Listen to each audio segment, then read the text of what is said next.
À l'escale de Paris, le représentant est monté à bord. Il m'a dit, commandant, venez avec moi. Ah oui, vous aurez à transporter Mohamed Ali. J'ai dit, quoi? Je m'appelle Simon Diassodoua. Je suis né à Léopoldville, actuellement Kinshasa, le 14 novembre 1942. À l'époque, le Congo était une colonie belge et donc je suis né pendant la colonisation. Tout le monde savait ce qu'il pouvait faire, ce qu'il ne pouvait pas faire. Tout ce que moi je me rappelle, c'est qu'à partir de 17h30 ou 18h à l'époque, tout ce qui n'était pas blanc devait quitter la ville blanche pour rejoindre la cité indigène, sauf les quelques Congolais qui étaient spécialement autorisés à rester. Tous les Congolais savaient qu'à 18h, ils devaient quitter. S'ils se faisaient attraper, ils risquaient même la prison.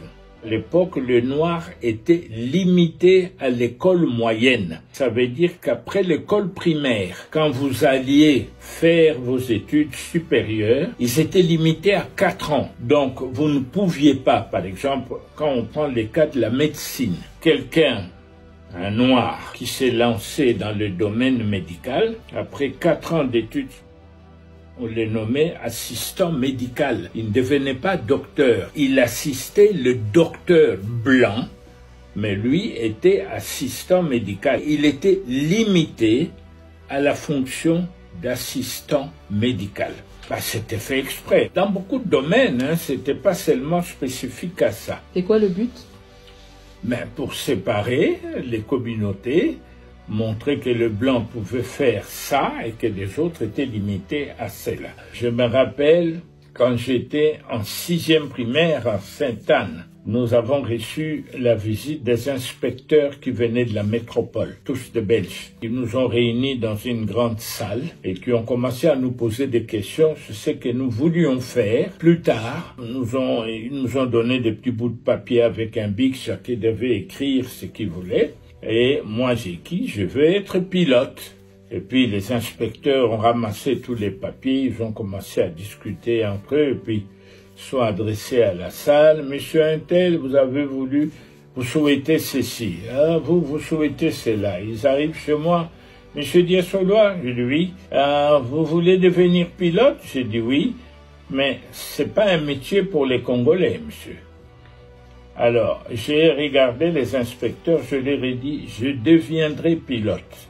Aucun d'eux ne l'a cru. Il y a eu un éclat de rire général dans la salle. Grâce aux libéraux belges qui ont fait changer les lois en Belgique, la répercussion de ces lois sur la colonie a porté ses fruits. Ils ont permis maintenant aux Noirs de faire 6 ans d'études secondaires. Grâce aux Athénées, et c'était une révolution à l'époque. Les Noirs pouvaient aller jusqu'à terminer les humanités, les 6 ans, qui leur permettaient d'aller plus haut. D'ailleurs, à l'époque, certains Noirs avaient été dotés d'un statut d'évolué, comme on les appelait à l'époque, donc on pouvait les comparer aux Blancs, mais tant qu'ils étaient dans la colonie, ils devaient considérer les Blancs comme leur chef, leur supérieur, alors qu'on leur autorisait à rester à la Cité Blanche passé 18 heures, mais ils étaient une toute petite minorité. À l'époque, il n'y avait aucun couple mixte autorisé à vivre au Congo. On a eu l'indépendance le 30 juin 60 et en 61, on crée Air Congo. Et là, je vois que la nouvelle compagnie cherchait des candidats pilotes qui devaient être envoyés en formation en Europe. Et sans rien dire à mes parents, je me suis présenté, on m'a fait passer des tests et tout. J'ai été retenu, mais on m'a donné comme condition, tu termines ton année, ta dernière année d'humanité en Belgique. Et c'est comme ça qu'en 61, je me retrouve à l'Athénée de Neuchâtel où j'ai fait ma dernière année d'humanité. Et de là, j'ai été à Liège où on m'a demandé de passer une année spéciale en maths et en physique. Donc, on m'a pris, moi et mon collègue Ilunga, on nous a envoyés à Liège, puis nous nous sommes présentés à l'école d'aviation civile où nous avons été retenus et nous avons suivi notre formation comme pilote d'avion. J'ai voulu devenir pilote et je suis devenu le pilote que j'ai voulu être. Et c'était en 74.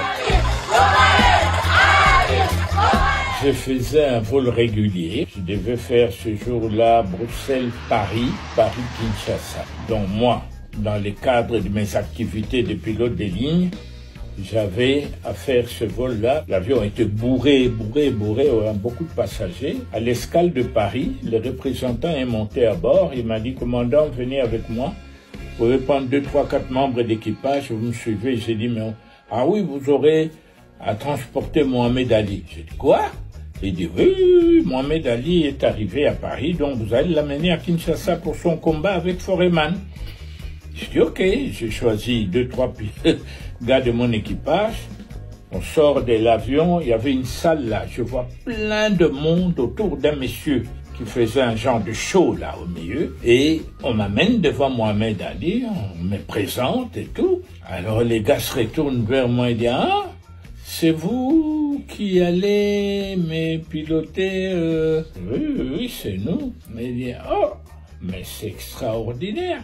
Alors il a commencé à politiser l'affaire. Je l'ai entendu dire, chez nous aux États-Unis, ce genre de choses n'existent pas. Quand on nous parle de noirs, c'est souvent Tarzan, des conneries comme ça, mais jamais je n'ai vu des gens comme vous, pilote. Alors, dans ma tête, ça fait clic. Je me suis dit, tiens, la réglementation compagnie nous interdit pendant l'exercice de notre fonction de discuter politique ni religion. C'était interdit. Ayant pensé à ça, je me suis dit, bon, Mohamed Ali, merci, écoute, nous avons le vol à préparer, on se voit à bord. Alors à tout à l'heure, on retourne préparer le vol et puis après, on commence l'embarquement. Et le représentant vient et me dit, écoutez, acceptez-vous de prendre Mohamed Ali dans le cockpit? J'ai dit, bah, moi ça me dérange pas, s'il le veut, avec plaisir. Ok. Il dit, il est là. Et je me tourne, je vois Mohamed Ali, je lui dis, sois le bienvenu à bord, mettez-vous sur les sièges derrière moi et mettez la ceinture. Et je vois les gars qui changent de couleur. Oh. Je me tourne, je dis, mais Ali, y a-t-il un problème? Il me regarde, il me dit, no white man here? Comme ça. Il n'y a pas de blanc ici? J'ai dit, mais Mohamed, mais tout à l'heure, quand nous avons été présentés, as-tu vu un blanc? C'est ce qu'il m'a répondu. Il me dit, ah, pour moi, c'était une blague. Il me répond comme ça que pour lui, quand nous avions été présentés, nous faisions partie d'un show pour montrer à tout le monde. J'ai dit, non, Mohamed Ali, il n'y a pas de blanc. This is my co-pilot, this is my flight engineer. Et je vois les gars changer de couleur. Il tremblait, il était incapable de bouger. Alors je lui dis, écoute, soit tu te décides, tu t'assis derrière moi, soit tu retournes en cabine parce que nous n'allons pas pénaliser le vol. Alors on le prend, on l'installe derrière moi, il ne savait même plus fermer sa ceinture. On démarre, on commence à rouler, et pendant qu'on roulait, et avant qu'on arrive en bout de piste, je sens quelqu'un qui me fait ça sur mon épaule. Alors je me dis, oui, il y a un problème, Ali. Alors il me dit, avez-vous l'expérience sur cet avion? Comme ça. J'ai dit, Ali, are you kidding or what? Vous êtes en train de blaguer? Non. Il voulait être sûr parce que c'est la première fois de sa vie. Ensuite, il nous voit décoller, monter en croisière. On se dirige vers le sud et puis je le vois aller derrière. Et ensuite, il revient. On était au-dessus de la Méditerranée. Il rentre dans un corps, puis je lui dis, Ali, regarde là-bas, tu vois la côte? Il me dit, oui. J'ai dit, ça, c'est l'Afrique du Nord. Et puis après ça, tu verras le désert. Il n'en revenait pas. Ça faisait 2 heures qu'on était ensemble. Comme il a vu que tout allait bien, il est retourné derrière faire appel à des journalistes. et je vois mon cockpit envahi. Il est en train de parler à la presse en disant, voilà, on nous parle de ceci, des Africains, ils parlent de combien de langues, ils pilotent ces avions. Donc c'était pour lui une découverte. This is strange to the American Negro. We never dreamed of this. And every time we watch television, they show us Tarzan and the natives and the jungles. They never told us that the Africans were more intelligent than we are.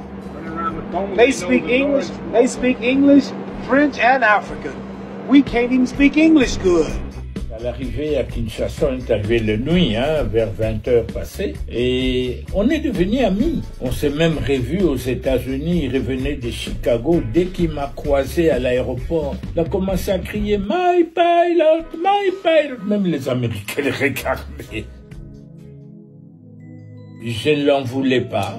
Je l'ai compris tellement mieux parce que je suis passé par là. Le racisme à l'époque, c'était pas un jeu, C'était pas un jeu. Je comprenais tellement bien Mohamed Ali. Je me suis remémoré ma première arrivée en Belgique. En 61, on était sur la route entre l'aéroport de Bruxelles National et Bruxelles. Et pour la première fois de ma vie, je vois des travailleurs tout au long de la route avec des pelles et tout ça qui travaillaient et je regarde, j'étais choqué.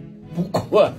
Je vois un colonisé qui est indépendant depuis 1 an, qui de toute sa vie n'a jamais vu un blanc faire du travail manuel. Je vois ces blancs en train de creuser.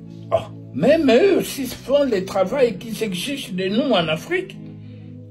Déjà, à ces jours-là, j'étais choqué par la première réalité de la vie que je voyais vis-à-vis des gens que je considérais comme supérieurs. Et j'ai compris beaucoup de choses ce jour-là. Certaines réalités de la vie qu'on cache à certaines personnes. On veut faire de certains des dieux alors qu'ils ne le sont pas. D'autres, on veut les abrutir alors qu'ils ne sont pas abrutis. Et c'est à partir de ces moments-là que j'ai compris qu'on est tous manipulables. Qui que vous soyez, c'est une question d'être manipulé ou pas. Et j'ai compris les réactions qu'Ali avait ce jour-là en faisant ces liens, moi qui sortais de la colonisation. Papa n'a pas fait des grandes études, il savait à peine lire et écrire, mais ce qu'il a inculqué dans ma tête, c'est quelque chose d'exceptionnel. Ce n'est pas le fait d'avoir 5-10 diplômes d'université qui fait de nous des gens exceptionnels. Si tu n'as pas la sagesse, tu ne vaux rien, tu n'es rien. Et j'ai jamais oublié ce conseil qui m'a servi jusqu'à aujourd'hui.